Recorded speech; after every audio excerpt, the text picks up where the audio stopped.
बनाए रखने की आवश्यकता है। तो सुना आपने गजेंद्र सिंह शेखावत का कहना है कि जिस स्तर की सुरक्षा मिलनी चाहिए थी वो नहीं मिली और शायद उसी का खामियाजा। आशुतोष, आपसे समझना चाहूंगी, सूरजपाल अम्मू साहब थोड़ी देर पहले हमारे साथ जुड़े थे, उनका ये कहना था कि पिछले 3 सालों से धमकियां मिल रही थी। आपके पास क्या कुछ जानकारी है? आप वहीं से रिपोर्टिंग लगातार करते हैं, किस प्रकार की ये धमकियां थी, क्या कुछ कहा जा रहा था, क्यों धमकाया जा रहा था?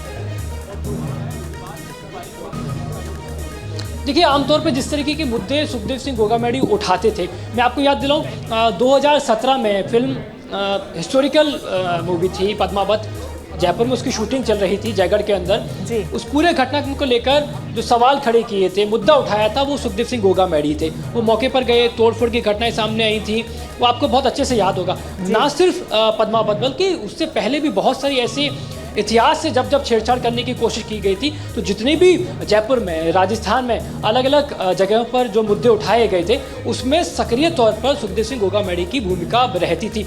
अब उनको थ्रेट था नहीं था, अभी तक जयपुर पुलिस के पास में इस समय इस बारे में किसी तरह की कोई जानकारी नहीं है कि किसी तरह की क्या उनको धमकियाँ मिल रही थी या नहीं मिल रही थी।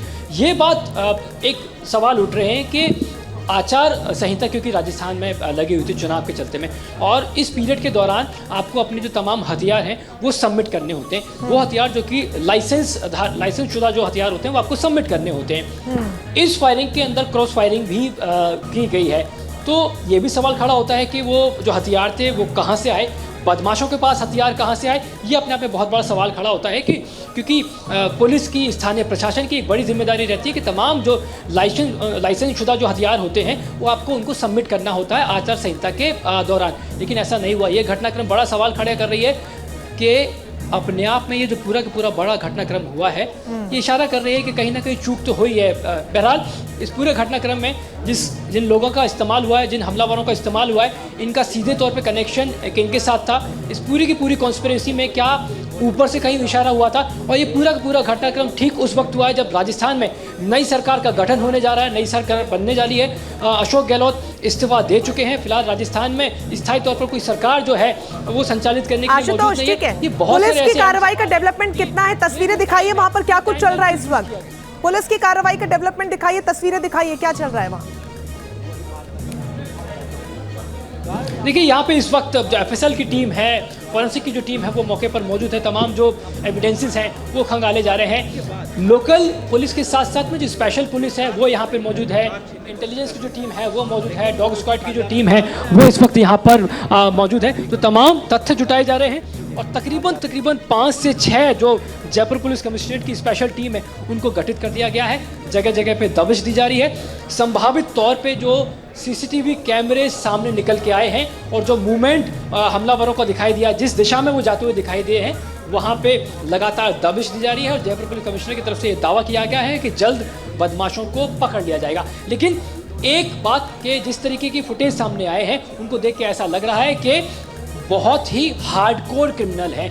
जिस तरीके से उन्होंने शूट आउट किया, जिस तरीके से उन्होंने फायरिंग की है, बहुत ज़्यादा, बहुत ही बिल्कुल आशुतोष, वो यंग जरूर लग रहे हैं, वो युवा जरूर लग रहे हैं, लेकिन अब जो तस्वीरें भी सामने आ रही सीसीटीवी की, उससे लग रहा है कि सोची समझी साजिश है, क्योंकि जो टारगेट रहा उनका और जिस तरीके से एंगल, ये देखिए ये तस्वीर, एंगल जो रहा सीधा वही जहां पर निशाना लगाना था, मतलब पूरा प्लान करके आए थे वो।